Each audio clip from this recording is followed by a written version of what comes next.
Can you sing a little tune of that song?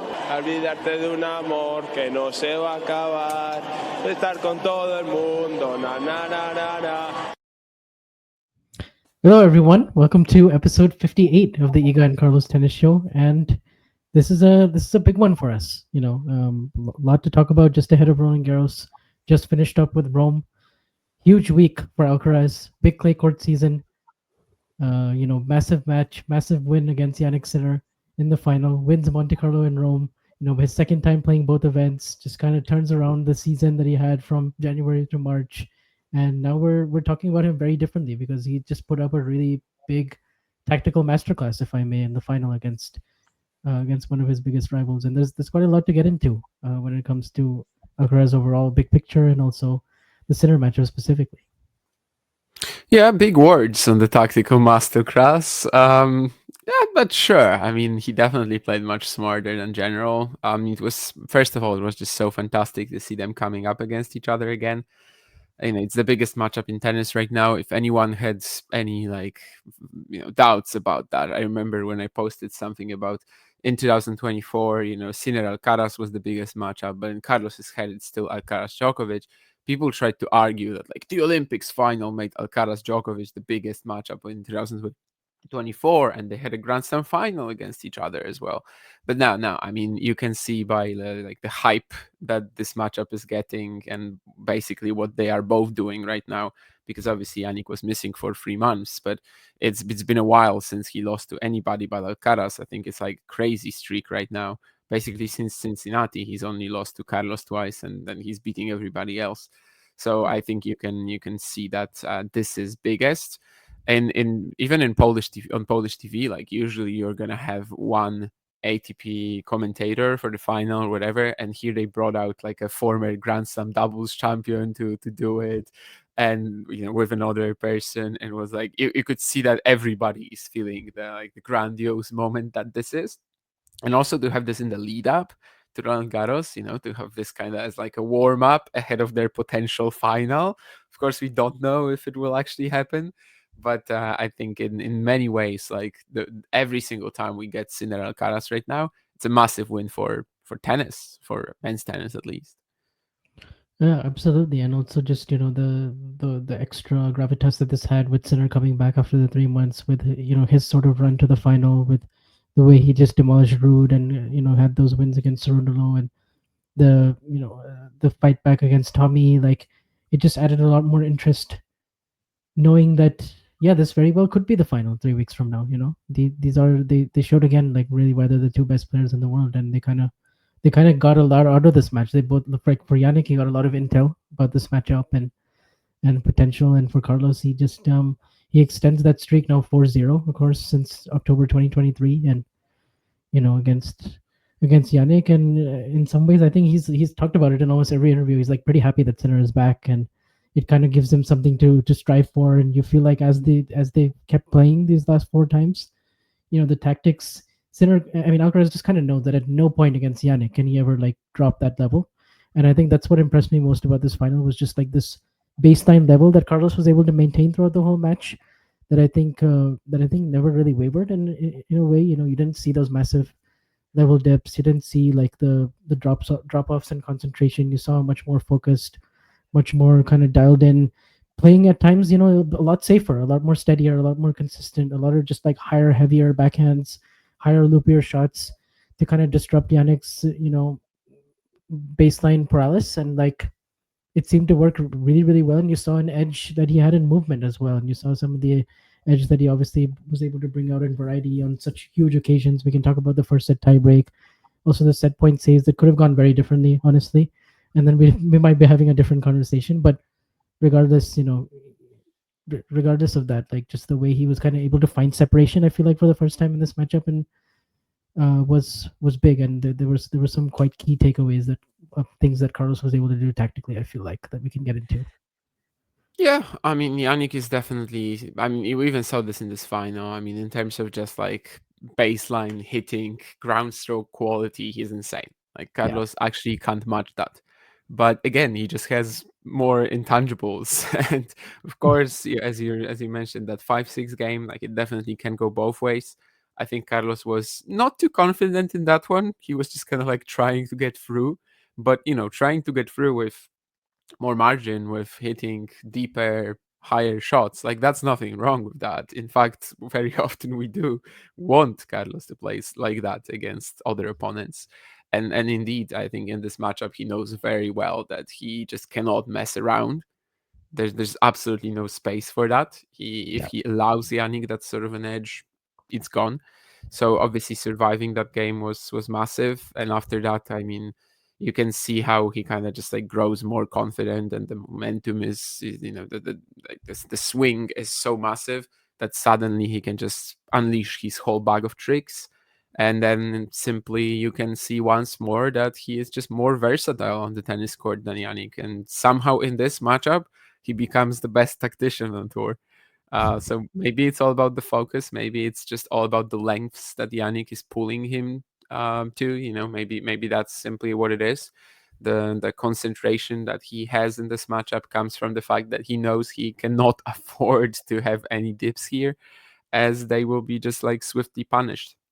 And indeed, also what you said earlier about the intel, I think it's amazing, especially for Jannik, but also for Carlos, to kind of get this match 2 weeks, 3 weeks ahead of the potential Roland Garros final, just to know where their level is in relation to each other. Because time and time again, by watching an event like this, Rome, I mean, we just simply see that they are far and above the rest of the tour. Yeah, absolutely. I mean, I found the first 10 games sort of interesting because both guys were missing quite a lot of returns, but and the quality was good. Like it wasn't poor quality at all the first 10 games, but it was just it was just we didn't learn a whole lot. But then in that 5-all game, when Jannik holds pretty comfortably for 6-5, and there's a ton of pressure on Alcaraz, and he's missing a lot of first serves in this game.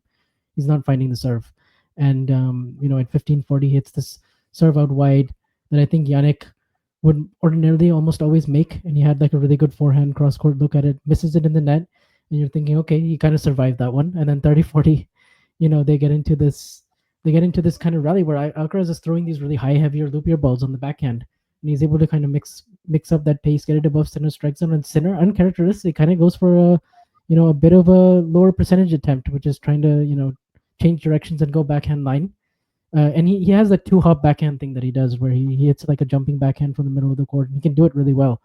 But at this point, I think he kind of felt like, okay, Alcaraz is in the backhand corner trying to find forehands, and it's pretty hard to kind of penetrate through his defense. So he tried to kind of roll the dice there and go for something extra, and it kind of wasn't on. But it allowed Carlos. I still think even after that, Carlos was nervous because Deuce. They have a couple more deuce exchanges, and Sinner has this really good look at an inside-out forehand that he just misses a little wide. And so it was really all about survival, like you said, in that game, because then you could just see kind of his full array coming in the tiebreak. He makes Jannik come to the net on this like backhand volley that I think Carlos probably in that situation probably does a little bit better in the forecourt, makes that one, and Jannik. He's able to get the mini break from Jannik, and then 2 aces in a row, which was really, really quite something because, you can go through whole Alcaraz matches without getting 2 aces, and you get them back to back after getting a mini break in the first set tie break. That was pretty big right there, but it wasn't the decisive factor because he also threw in a double fault, and then Sinner got the mini break back, and there was some really big points in this game because even at 6-4, you're thinking, all right, Alcaraz. He's got this on his racket, on his serve. He's been the better player in this tiebreak. He has all the momentum, and then Sinner shows up with his really good depth and quality again. And Alcaraz is all of a sudden starting to feel that weight of shot, and then Sinner gets it back. But the set point he played was just phenomenal, at 5-6 because the return, the way he's able to get out of that zone, kind of body serve with the forehand return, and then work himself into the points and just. He constructed that point so beautifully. He goes for the backhand on the line, and out of nowhere, he's at the net, and Sinner's not expecting it. Because one thing also about this first set, they didn't go to the net a whole lot, both these two. They were playing mostly from the back of the court. So it was a bit of a surprise when they did, and Alcaraz just really caught Sinner off the guard with just a really good play with the backhand volley, and then, forehand volley finish. Jannik did so well to get there, and Jannik basically did nothing wrong at that point. It was just Carlos with that intangible, like you're talking about. So was a huge game and patch in the match that I definitely didn't expect the second set to go as one-sided as it did, but it just shows you how important that first set really ended up being. Yeah, I mean, 2 aces to start the tiebreak, 3 love. That was insane. And the third serve, I think, was also unreturned. So it's kind of rare. But I guess overall, as the match kind of went on, Alcaraz was getting maybe even more than Sinner out of his serve, which it is also not really like maybe due to his own serving for the most part. Jannik probably also can still, get some more rhythm with that. Or he can also fall back on the second serve return, which I guess, on hard court he wouldn't really need to do. On clay, maybe he could have done it. But yeah, to start the tiebreak like this, even with the double fault, it was definitely, the net balance was fantastic, and the point at 5-6, yeah, that's just like how he won the match. Really, the back and down the line already that he went for it. I think it was super clinical. And then the volley, I mean, he's not even close to the net. The first volley, I mean, not the finishing pickup. I mean, that's easy. But basically, the first one where he's like not even close to the net, and from that position, he has to come up with something crazy. And then when he does, you're sitting there watching that, like, and you already know that the point is won, basically. So yeah, that was to me the moment when he really just like starts feeling insanely confident in his abilities, and Yannick kind of falls apart. I guess you might compare this match to the Beijing match, not from not the final, but the semi-final in 2023, where one player is just like kind of trying to hold off the other, and he has some chances in the opening set tiebreak, but then after that it's just over.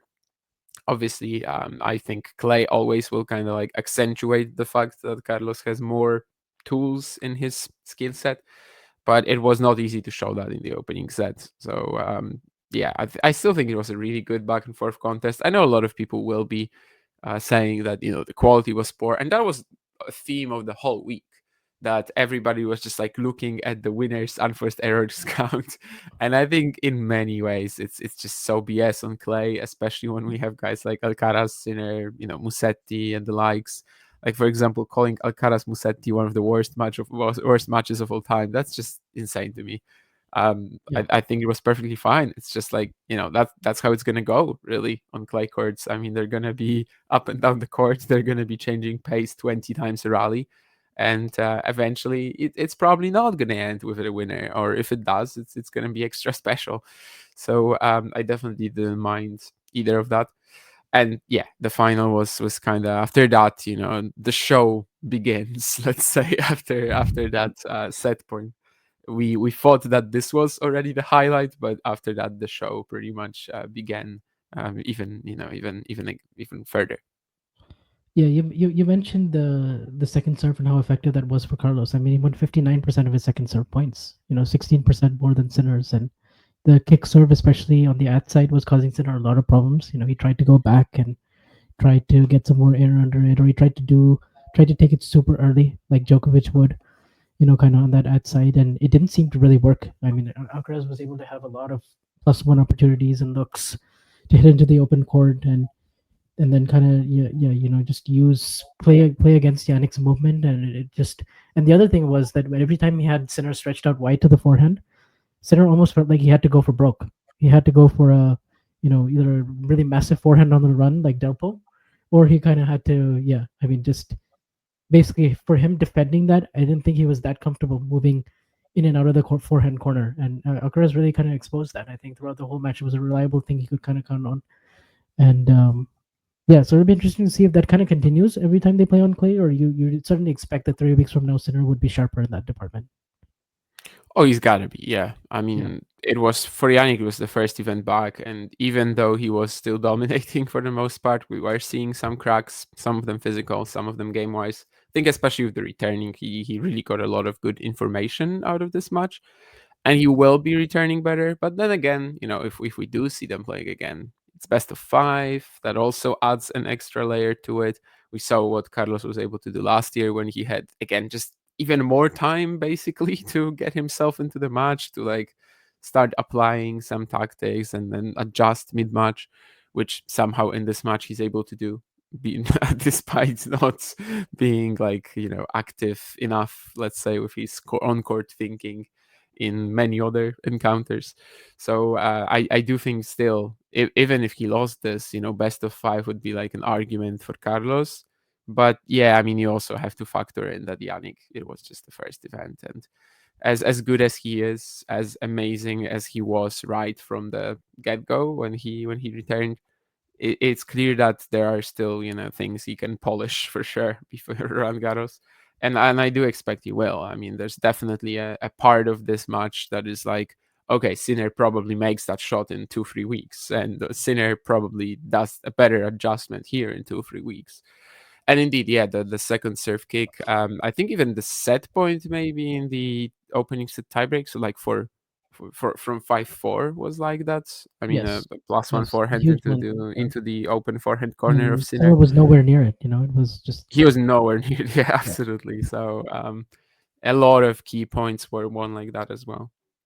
Yeah, for sure. And then in the second set, when Carlos really started to express himself, because it wasn't super easy, right? Like the first game, Sinner was threatening to break. It was love 30, and there was some, there was like a half chance Sinner had. But once Alcaraz held in that game and then broke the next game, honestly, with just really, really good, consistent high margin tennis, moving Sinner side to side and getting some, and then also, changing his return position, getting Sinner's first serve percentage, I think, dipped quite a lot in the second set as well, which allowed Alcaraz some more breathing room.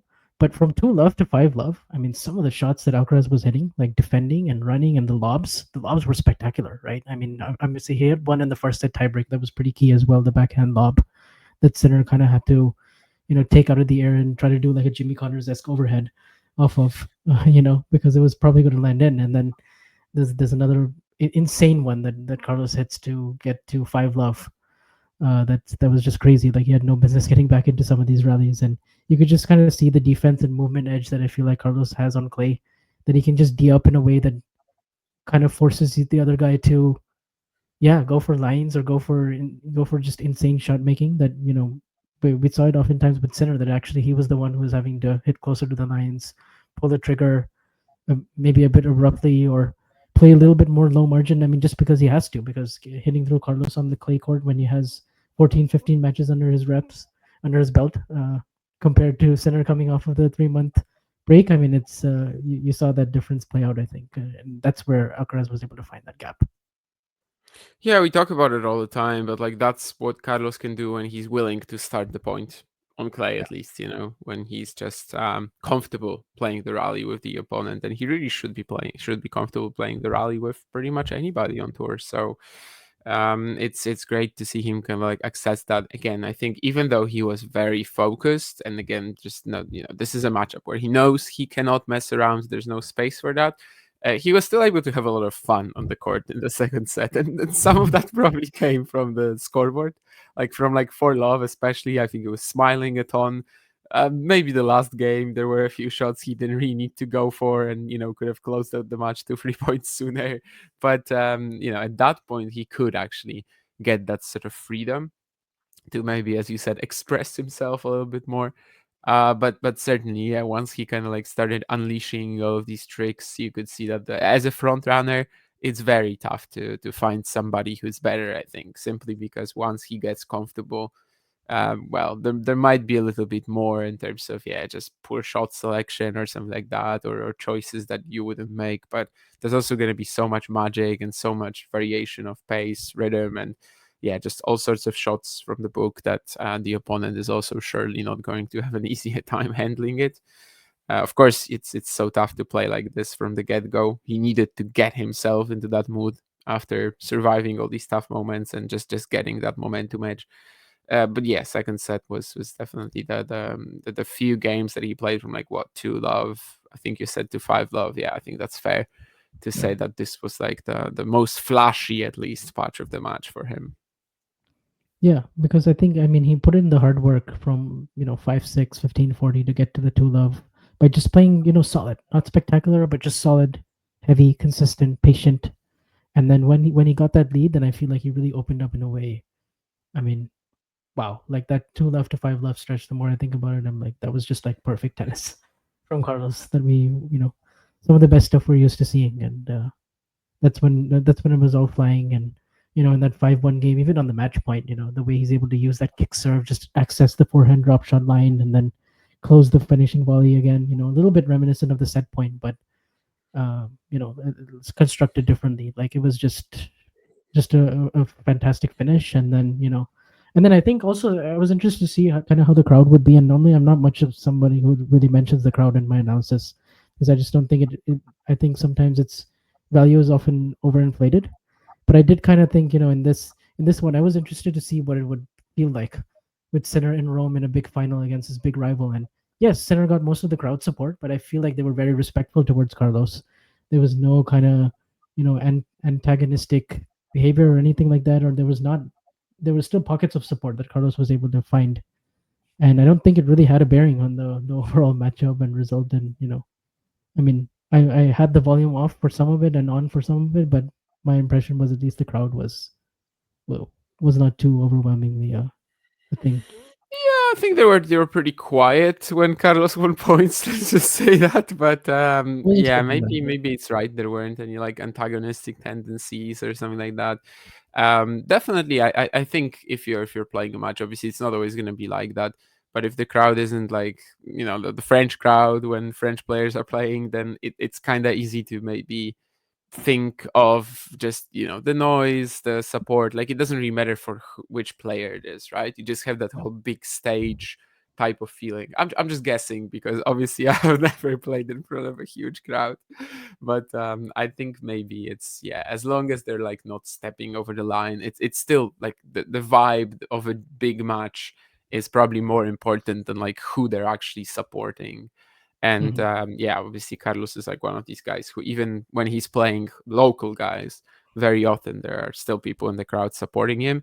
Not this time, really, because we know what Sinner, what sort of aura he has in Italy right now, what sort of aura tennis as well has in Italy right now. Yeah. I mean, Paolini winning Rome and then Sinner being in the final, and the president showing up at the matches. It's absolutely insane there right now. But yeah, I do think it definitely could have been worse. Like, nobody was booing when Carlos was No. hitting spectacular shots. No, not even close. If anything, in the Musetti match, I think they were really trying to get Musetti over the line in the second set, and I think that probably prepared Carlos even more. Just going in knowing that he was already played kind of a flashy Italian in the semis who was trying to make a push to extend the match. And yeah, so overall, I mean, just like such a great week for him as well. Just also beating Jack Draper in the quarterfinal, because that, as much as it was a 6-4 6-4, it was not like a super one-sided match. There were some moments for sure where like he was down 2-4 in the first set, plays like 5 really spectacular games and goes on a bit of run, and then has to save all these break points in the second set, and could have easily gone 3, and then he kind of locks in the last 2 games from 4-all. And yeah, like it was a lot more tactical, a lot more disciplined, a lot more patient than, let's say, Indian Wells in the third set, for instance. And obviously, Draper, he was able to kind of expose Draper's limitations as well with his movement not being as good on slow clay and all of that. But yeah, I mean, just to beat Draper, Musetti, and Sinner back to back to back is a pretty good tournament run. And also the matchup against Hachinov, which ended up being a lot more difficult than I anticipated. 7-5 in the third, and that's where he maybe really had a serious dip, because he looked like he was cruising. He was up 6-3, 3-2, 40-15. And then all of a sudden he finds himself break points down in the third game of the third set. So from there, and then he goes up 4-1, and then there was a little bit of rain as well coming in towards the end of that match, and he managed to close it out and break. But that was really kind of, I would say, from 2-4 on in the first set, we really saw him kind of lock down in a way that we hadn't seen earlier this year, even in Monte Carlo. So it was definitely right where he wants to be going into the French Open now, or Roland Garros rather. Yeah, I mean, 5-love against Khachanov in the head-to-head, that seemed a little harsh on Karen. Like, why wouldn't a guy who's super solid and hits this heavy trouble Carlos at least once, right? I Yeah. mean, somebody who is definitely not the most consistent player in tour, who kind of tends to go off for patches. Like, why wouldn't he struggle with Khachanov even once? So I think it makes a lot of sense that at some point they were going to get a close match. Karen definitely returned very aggressively too. Probably not something he was really doing in their previous matches on second serve, at least not that I remember. So yeah, that was like the kind of the key one to survive. Someone on Twitter after the final commented under my post that like, is Carlos back or something like that? And to me, he's been back since Monte Carlo. I've seen a lot of people just kind of doubting that and saying, oh, his level is still a little inconsistent. But he's lost one match on clay, and that was to Rune when he was clearly struggling physically. So to me, it's maybe like the state of Carlos being back is more about him than like the opponents, because he didn't beat the Australian Open champion. Doesn't mean that he wasn't back. It's more about his mental, state on the court, and how he reacts to his own game. I mean, especially with all the things we talked about recently in like the Breakpoint documentary. With all due respect to Sinner, I think it's still kind of like more important how Carlos feels on the court and how he feels off the court as well, in terms of him being able to unleash his best game. And as you said, I mean, I think the warm-up really couldn't have gone much better. We said that, of course, the injury was there, but like we said that probably it's impossible to do Monte Carlo, Barcelona, Madrid, Rome, Roland Garros and go deep in all of them. Something will have to give. It's a shame that it was due to an injury, not to just Carlos saying, oh yeah, scheduling decision, probably I'm not going to play this. But I do think he overplayed a little with the Barcelona run right after Monte Carlo. Seemingly it's okay now. So fitness-wise, game-wise, he seems just in perfect shape going into Roland Garros, which is a big contrast to last year. Yeah, big contrast, and it'll help relieve some of the pressure.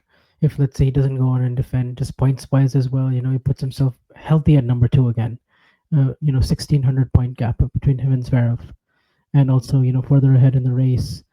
15-1 this clay court season after going 15-4 the first 3 months. Probably not where he wanted to be come Monte Carlo, but then he really got it back, especially with the Feast match, and then winning.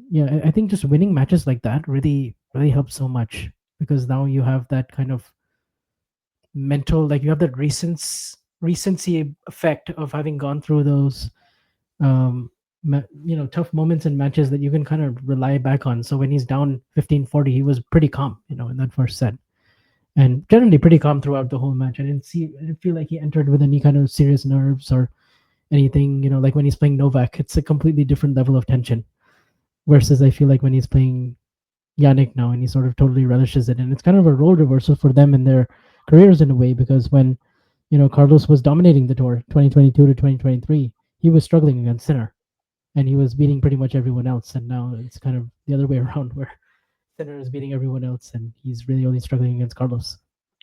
Yeah, I remember you were saying that like basically Sinner doesn't do against the whole tour what he does against Alcaraz, right? That like in this matchup he's much better than against the rest of the tour. Now it's completely the other way around, which is very funny. And to be 8-4 against Jannik in the head-to-head, it's massive. I don't think obviously that he's going to win every single match against him, until the end of the planet or until the end of the world. No, definitely not. But still, 8-4 against his biggest rival, 4 wins since 2024. That's also why this whole like argument that he kind of needed to beat Sinner to be back was also not really that valid to me, because last year he played Sinner 3 times and he beat him every single match. And every single time it's also kind of similar. Like the offense from Sinner is very tough to handle and it takes a while. But then he kind of like adjusts himself into the match, and then there's that let's say difference, that edge in versatility of their tennis that is really going to come out at some point. Of course, Jannik will have his moments, and I think especially if they play on like a quicker hard court sometime soon, we'll see what happens, because they still haven't played in conditions like that in a while. But unless we count Beijing, which I guess is kind of like moderate speed. But either way, I mean, definitely to be 4-love up against Jannik since the start of 2024 is insane. And then there are so many ways in which you can like kind of look at the numbers there. But basically, Sinner is almost not losing to anybody else.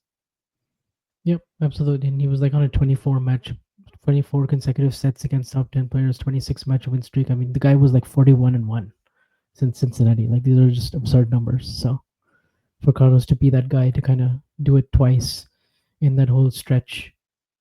I think it's 42 love against anybody not named Alcaraz since Cincinnati then. Yeah. So pretty ridiculous, really. But yeah, just Just I think the draw is obviously they're going to be both be on opposite halves, and then we'll see kind of where Zverev lands. Taylor Fritz is still the fourth seed, which feels very high. So we'll see like kind of what opportunities open up. But as far as the other power rankings go for RG, I mean, you're serious. Clearly, at this point, I would be very surprised if someone other than those two win the title. Like it's them two, and then kind of everybody else is like pretty far away from me. Like I think there's a Yeah. separation after Sinner. I mean, if one of them loses early, the other will probably reach the final and win it. That's kind of where we are. I would indeed be pretty surprised if we don't have a champion, among Alcaraz and Sinner. On the other hand, let's imagine both of them lose, and then it becomes just a massive free for all, right? And then Yeah, a new Grand Slam champion is very likely as well, because we don't really have too many of these at the moment, considering that Carlos and Jannik have won the last 5 slams. And I mean, too many. I mean, one-time winners, like first-time winners recently. So I think it's really Alcaraz, then Sinner. Maybe if Yannick beats him in Rome, maybe it would have been different. I saw that. Well, I tweeted during the week that like Alcaraz will be the favorite for me ahead of Roland Garros pretty sizably, unless Yannick beats him in Rome. That was even before Yannick played Tommy, I think.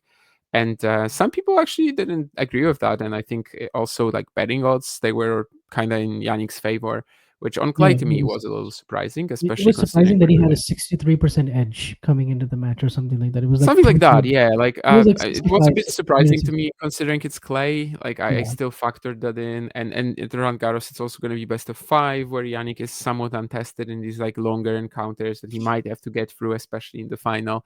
But what I'm trying to say basically is that to me, Alcaraz was probably going to be the favorite ahead of Roland Garros. Regard if this match never happened, regardless. Yeah. because it happened, he definitely is. And then it's Sinner, and then it's a big gap. And after that, honestly, I just think it's personal preference, subjective opinion, who you have at the top of the group that is chasing. I mean, most important guys like what Zverev, Draper, Musetti, Rune, Djokovic, maybe still. Yeah, I mean, those were the four names I was going to come up with, which is like Ruud, Zverev, Musetti, and Djokovic. And then, Runa, I think I wanted to see a little bit more from him in Rome. And I still have a lot of questions about like best of five for him if he's like ready, kind of like after a really physical battle to like do it again. That's where I have my doubts. But obviously, like talent wise, skill wise, he's like right up there with those four. It's just kind of more physical question mark. But yeah, I mean, those are the kind of my next four. I don't really, I could see any of them really all doing it. Zverev obviously has like a lot of the scar tissue, so maybe slight edge to Rude, but I don't know. Like it's really like if Rude doesn't have to face Alcaraz or Sinner, he has a good chance then. I would say, I think that's actually the case for a lot of players, right? yeah.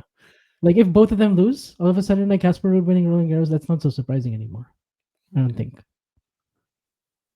so. No, it But becomes very open. I mean, it could very well be somebody from outside this group. Fran Cerundolo, top 10 contender, probably as well. Yeah. yeah, Just again, you have to avoid Alcaraz or Sinner, I think, to kind of make your case here.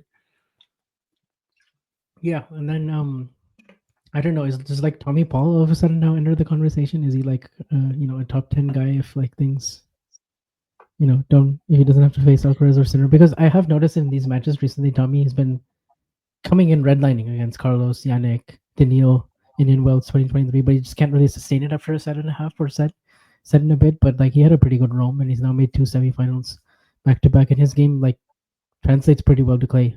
So I won't scream if you put him in like the top 10, 9, 10 spot, or like the top 15 yeah, of contenders. And again, I think if Alcaraz and Sinner would somehow both lose, like the range of potential champions becomes very broad. So I guess Tommy would be in there. Why not? Absolutely. I wonder what playing Hamburg will do to Zverev or Cerundolo. I'm not mm, a big fan of that decision. I think from either perspective, probably. In fact, Zverev was not a big fan of either of this decision at first. There are all these quotes, where he says that who put Hamburg in that spot? It's stupid or something like that, and then he plays it. But of course, it's at home. It's his hometown. They probably mm, convinced him, and maybe he felt like he needed a little bit more rhythm. Fields deserves a mention, maybe as well. yes. Um, Yeah. Yeah, he's been putting up pretty consistent results. Monte Carlo, Barcelona was pretty good for him. Rome as well, he got the win over Steph. He made that comeback, and then yeah, I mean, I could definitely put him there at like 10 or 11. I could see that. So yeah, the list becomes pretty Alex big. Deminor. Yeah. Yeah, he's probably gonna make the quarters. I would say, probably gonna beat everybody ranked below him, and then if he does play like a Musetti again or a Feast or Sorunolo, I don't know if I would fully be backing him. But yeah, sure, why not? Why not? I mean, he made the quarters last year. So Yeah, that's kind of where we are. I mean, it's Alcaraz, Sinner, and then who I knows? feel like Musetti's stock went up way up because I mean we knew he was going to be a factor this clay court season, but 3 semifinals back to back to back, and the win against Zverev was very impressive. So for me, I mean he sort of is like the most impressive maybe this whole clay court season. Oh yeah, absolutely. And he had that chance to get to the top 10. We knew that, but then there was the danger of like what happens when his grass points fall off. And now he basically covered for that, I think, in many ways. Also, Musetti, worth mentioning that, like, yeah, sure, he hasn't made the quarters at Roland Garros, but the guy was also pretty incredibly unlucky with his draws. I mean, he literally played the number 1 seed 3 times and the number 4 seed 1 time in his 4 Roland Garros appearances, all before the quarters. And was Alcaraz once, Djokovic twice, and Tsitsipas once. Of course, he was also very much, he had a chance both times against Novak and 1 time against Steph. So it's not like he was, besides the match with Carlos, like very clearly overrun there. So yeah, it's a pretty incredible stat that he was playing the number 1 seed so many times, and maybe this time, well, obviously this time he can afford it being he can avoid it being a top 8 seed.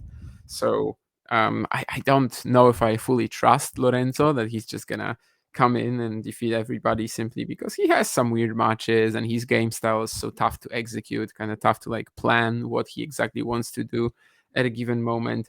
Of course, Buyun-Chaoketa, if we're talking about feels, that match in Monte Carlo being so key for Carlos's clay season, how about Musetti beating Buyun-Chaoketa? So I don't know if I fully trust him to like capitalize on this advantage, but I think it's very exciting that he finally has that comfort ahead of Roland Garros, where he will avoid the biggest guys at least until the last 8. Yeah, though that seeding of 8 is huge because now that basically means that yeah, I mean that with his floor being a little bit higher, like he can get through those. If let's say he gets through those early runs and he feels pretty fresh and he's coming up against, like he's in the Taylor Fritz section, all of a sudden he could make a semi, or he's playing Zverev again. He likes that matchup now. He's won 3 in a row, so yeah, I mean, why not? Like I could see another semifinal for him. Like the door is kind of open for that, draw dependent, I think still, but he puts himself in a really good spot.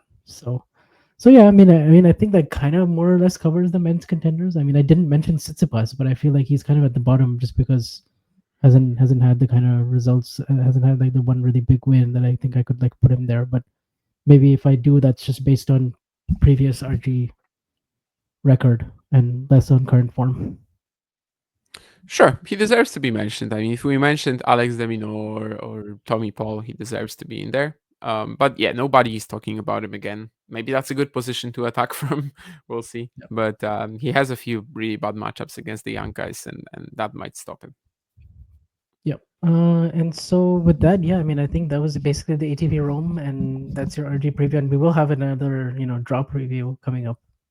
Like once the qualifiers are in place, we'll probably do a quick look at Iga and Carlos and where they kind of landed and the rest of the draw and how it kind of shaked up. And we'll see how that all goes. But for now, we move on to the women, where we had Coco making the finals in Madrid and Rome, but the main story here is Iga, right? Because Iga for this podcast, yes, but unfortunately, she was not the main story in Rome. Yeah, but I feel like even for the WTA, just in general, I feel like Iga is the biggest story because it's more about, okay, how is she going to do for this podcast? 100%, but for WTA overall, like, yeah, I mean, her being seated 5th, that's a huge storyline coming in, because if Jasmine Paolini had not won this tournament, she would still be 4th, and so I think that difference between 4 and 5 can be a potentially massive thing for the overall draw and just how the feel of RG looks. But more specifically for her coming in, I mean, the expectations were still pretty high from us from Rome. We were looking at that draw, we were thinking, sure, Danielle Collins is a threat, Danielle Collins has pushed Iga many times. It's not been an easy matchup for her. It's, even on clay, it's certainly possible this could be very tricky.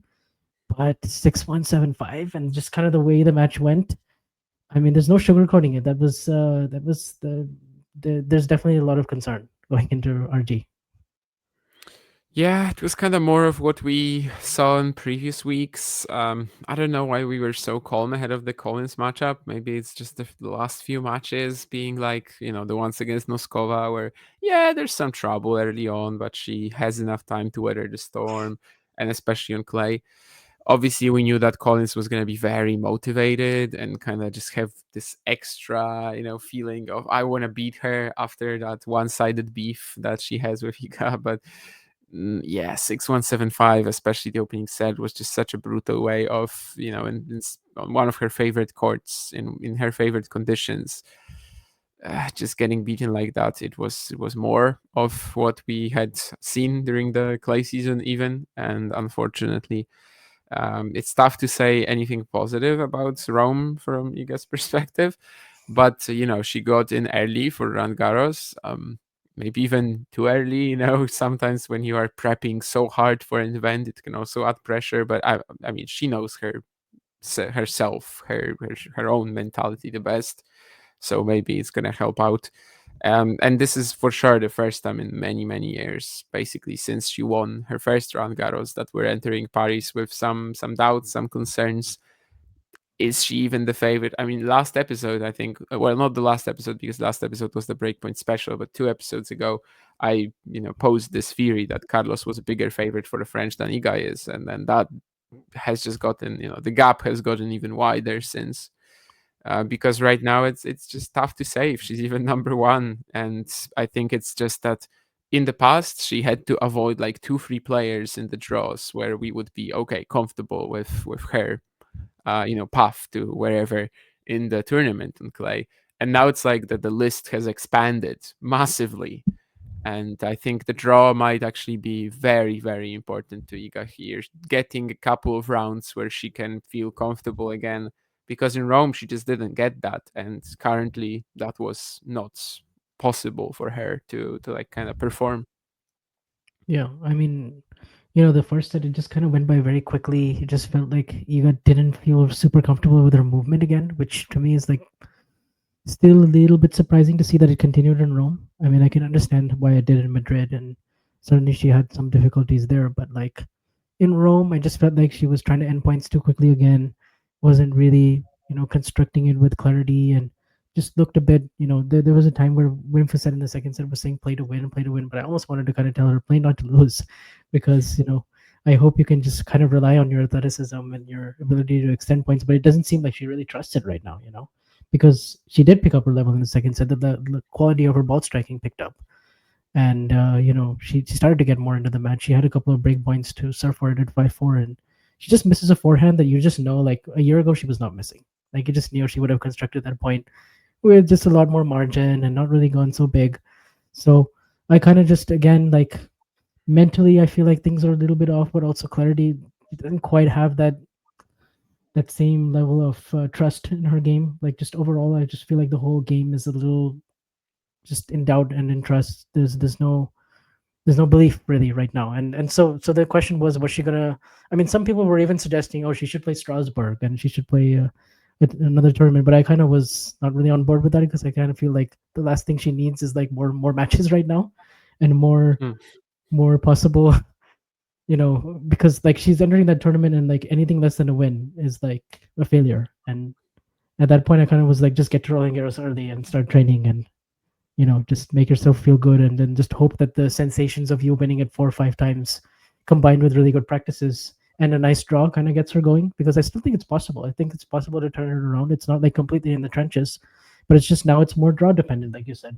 Now it's like you got to hope that Coco's not there. You got to hope that Mira's not there. You got to hope that Chen Wen doesn't play amazing. You got to hope that like Collins is not in your section, and even Naomi Osaka is like pretty dangerous right now. So Ostapenko is the obvious.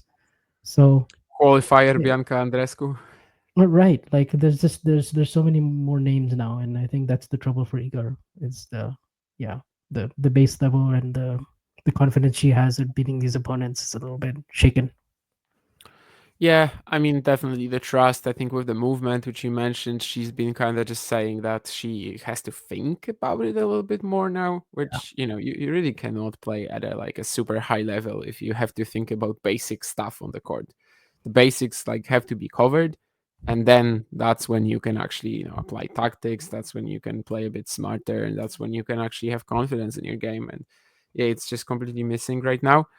But it's been a while already since she had that match against Collins. Like if you lose early in Rome, it's so much time ahead of Roland Garros, and she's been spending it in Paris practicing. So it's very possible that we're going to see like a bit of a different Iga. 3 weeks can mean a lot to a player's mindset. So I definitely am not, completely just like, yeah, she's not in the mix. But it's kind of funny that, yeah, this time she's in the mix. She's not. It's not like Iga against the field anymore.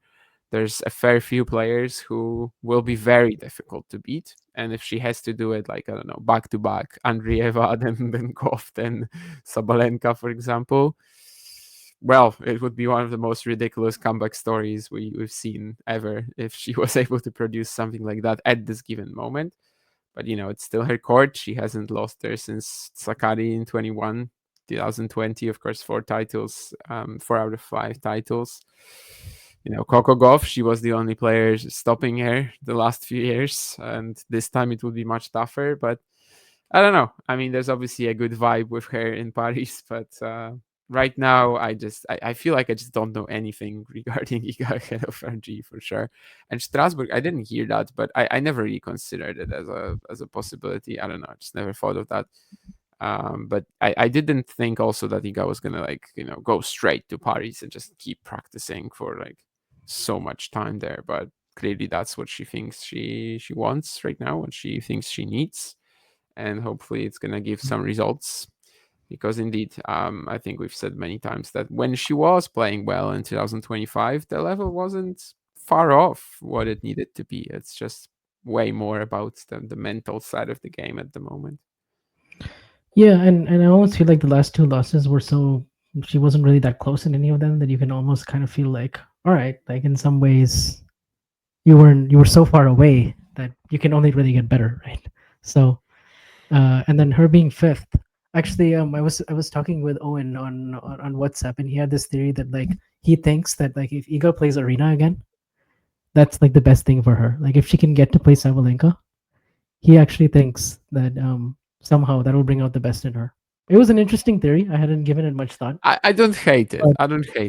but I don't hate it. I don't hate it either. And I kind of was like interesting. I wanted to hear more about what he had to say, and that's possible now. Like she could play Arena in the quarterfinals, and Arena still hasn't really proven herself to win a big title on Rome and RG yet. So as great as she's been the last 9-10 months, you'd still probably make her the favorite right now. I think. I would certainly. I would put her ahead of Coco. But yeah, I mean, if you put Iga as a favorite right now, you're just basing this off of RG aura and history rather than anything current, right? So No, I'd agree about that. Yeah, I mean, there's definitely like a group of 4, 5, 6 players, depending on how you want to go, that are, let's say, in the mix, and you can put, well, maybe not all of them number one, but you can basically just order them somehow. And I think Iga should be in the top 5 for sure. Maybe she should be in the top 3 of the favorites. I mm, think I'd put her like number 3, but yeah, it's debatable with Andreeva and with Goff for me. And yes, Sabalenka has to be, I think, percentage-wise at the top right now. It's not what like probably I didn't actually check, but I don't know what betting odds are going to tell you, or like ELO ratings. Probably ELO ratings, Iga is still gonna have a very high clay number, but yeah, I mean, right now it would just be tough to see her as like the top favorite coming into Roland Garros. But she has all the possibility to just reach it and start playing much better. No one would be surprised if that happens. It's just that right now I don't think we've seen enough. yeah, and I will also say the women's side is more open. Like just on the men's side, you go through this week and you're like, anybody apart from Sinner-Alcaraz winning, big surprise.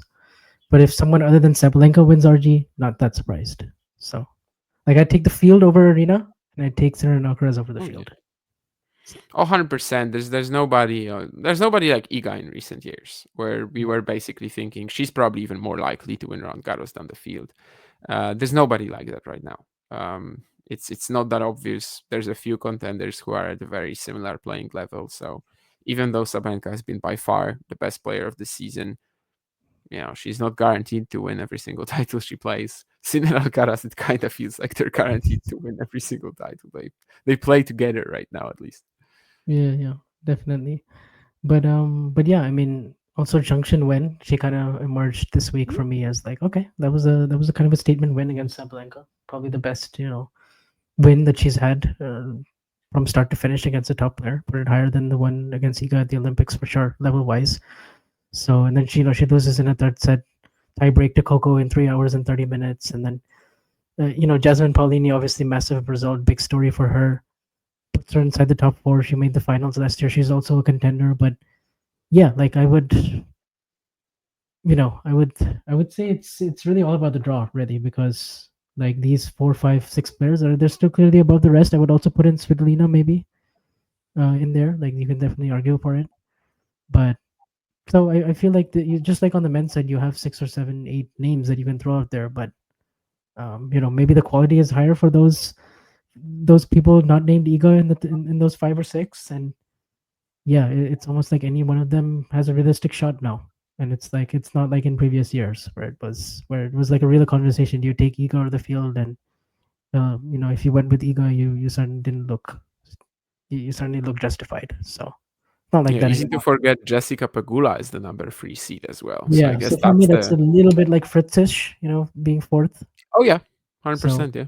there'll be some opportunity there. I mean, not to say that Pagula can't make the quarters. I think she's definitely capable of doing that, but just recent form wise since Charleston, haven't been very convinced that she can go on a deep run at Yeah, RG. it's just nowhere near close to Sabalenka, Goff, and Paolini.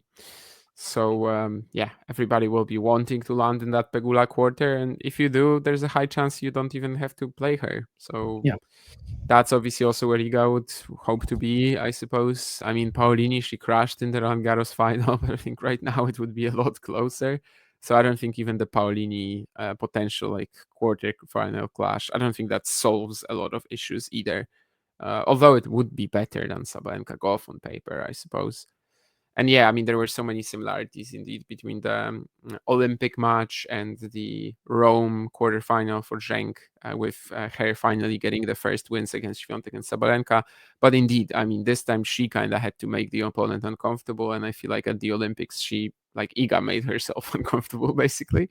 So yeah, I think this was more impressive. And indeed, Kim Ven is somebody who is like very much forgotten about this year. And I'm not saying I didn't do it. I think maybe because she lost early in Australia and then like Indian Wells, Miami, yeah, she reached quarters, but I don't know, it just never felt like she was gunning for the titles. And Madrid, she lost early, so I wasn't really looking at her. But after Rome, yeah, she has put herself in the mix once more, as she should on clay. I guess she hasn't had a Roland Garros big run, like the Świątek Yeah. moment when she took the first set is still probably the one that everybody remembers. But it's not like she can't. And well, I mean, Roland Garros. Okay, I meant the tournament, the Yeah. slam, but she won the Olympics on these very Yes. courts. So she's So riding a 7-match win streak coming in on those courts. yeah, But yes. But yeah, I mean, I think I was definitely expecting more from her last year, and then she loses that third set tiebreak to Avenisian, who just kind of moonballed her to death, basically. But but no, I mean, I think that's like most of the contenders really on the men's side. I mean, women's side and men's side, like Keys as well is like sure, like someone who could get to the quarters. I don't really see her in that same group of the other 4 or 5, but I could. But she's obviously won a slam. There's not much she has really to lose. So French Open maybe miss. semifinalist in like whatever the year was, Yeah, 2016, 2018, right? Yeah, 2018. She 18. loses to Sloan in the semis. Oh, And losing to Sloane again. That's a shame. yeah, but still, even there, I kind of never really don't think she had much of a shot in the semis. But yeah, I mean, now that she's won a major, now that she's like a lot more liberated, I don't think the results have been awful since Australia. She's still been making quarters and semis, um, but certainly, yeah, I wouldn't put her at like one of the top 5 favorites, but maybe just below that. And then you obviously have like Peyton Stearns, who emerged as a big player in Rome this week. In some ways, was the story of the event before Paulini really kind of took over with the singles and doubles crowns. But those third set tiebreak wins over Keys, Osaka, and Svitolina. You kind of felt like a run was due from Peyton at this point, because she does play a very kind of ATP-ish game, with the forehand being the more dominant shot and the kick serve, and just kind of a game that you feel like is made for the physical nature of slow courts. And she was kind of able to grind down a lot of these players and come through in these big matches in the third set, 7-6, which she put herself in a lot of situations before, but she just came on the wrong end of these defeats. A lot of the times, like against Sabalenka last year in Indian Wells, or against Azarenka in Miami, or earlier this year against Emma Navarro at the Australian Open, some big matches like that. But for her to put 3 like that back to back to back, I think was massive, because now she'll be seeded. Probably not somebody that you want to play in the third round, if you're one of the seeds, because that could be a potential upset, certainly, with her upside. So, yeah, I just feel like the depth is really there. But at the same time, there's 5 or 6 pretty solid contenders. Yeah, let's not forget Ostapenko as well. I mean, Peyton, sure. Yeah. She's got a great game. Obviously, the forehand is just so heavy and so damaging. Ostapenko is like either loses in the first round or gets to the semis. Like it's really kind of. It's kind of the same with Peyton to me here. Like she might just come out of this Rome run and have 5 wins in a row here and just keep up that confidence and fire. And she might just lose in the opening round. And like I don't think either outcome is that surprising. Of course, she will have a lot more eyes on her right now after Rome, but I don't feel like it actually improves her chances of doing something crazy at Roland Garros. I guess she's always going to be a dangerous player, but probably just a little. Sometimes it's going to work out, sometimes it's not. Is she trying to defend the Rabat title? Probably not, right? I would guess at least. I actually haven't checked, but yeah, I actually haven't checked either. Rome, I mean, it would be kind of smart to pull out, but I'm more or less familiar with the Strasbourg draw, but to be honest, Rabat was a little number 1 seed is who the hell is the number 1 seed? Oh, there's no number 1 seed, so that was probably Peyton. Yeah. Okay, so I'm guessing by the time semis can roll around, she's probably like, I'll just I'll pass. Oh yeah, 100%. I mean, I don't think she should be bothering with Rabat right now, defending champion, but no. I mean, you just have to get a bit more rest, I think. Yeah. So, yeah, absolutely. I think that was it. I mean, obviously, there's also Diana Schneider, who has been, playing better these last 3-4 weeks. I think she's also probably one of those players outside the top 10 to watch out for. But I mean, I don't know. Like, if I went through the rankings, I could probably find others. But I think the draw will just kind of tell us more, and then we'll see going off of that who's in whose section. But the big story really is Iga. Where does she land? Who are her opponents? It wasn't even Peyton, by the way, that number 1 seed. It was Avanesian who pulled out. But yeah, Peyton was on the list, but then withdrew after getting that Rome run, basically. Yeah, but you and I share the same view that Iga really needs to get at least 2-3 rounds of matches where she gets a lot of rhythm and gets to hit a lot of balls and gets to kind of the Sarah. Yes. Where are you? Where are you now? We need you, right? So that's kind of what she needs, Maybe it's even in the main draw though, because I think her ranking has been kind of like. Yeah, maybe she has to qualify, right? But yeah, I'm not sure. 109 right now in the rankings, but I don't think she's in the. Oh, I guess she's just not playing. Yeah, I just don't think she's playing. I don't think she's in the French Open qualifying draw. So yeah, not gonna be Sara Zaribes-Toro. Yeah, I mean, I don't know. I mean, there's some dangerous unseeded players as well. Like you look at like Olga Danilovic. That's not somebody I would want to face first round right now. Like,